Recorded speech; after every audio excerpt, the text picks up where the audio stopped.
Ali balam, xala sana qurban. Dünənləri səni yuxuda görmüşəm ha. Yaman bir dənə pis yuxu gördüm.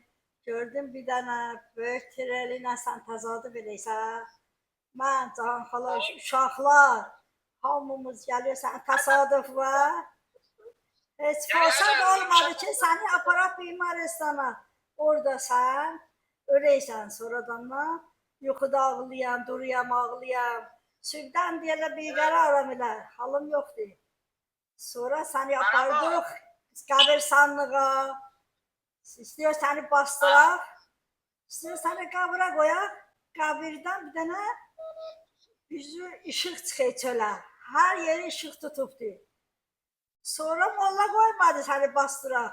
Baba, molla dedi açın bunu baxaq görək nə mənədir axı. Sonra Muhsin atlandı qəbirin içinə. Pərdəni vurdu, kəfəni vurdu qırağa. Nə görsən yaxçıdan. Xala, otobusun o çırağı qalıb sənin götündə, qalıb elə ocur yanıq qalıb.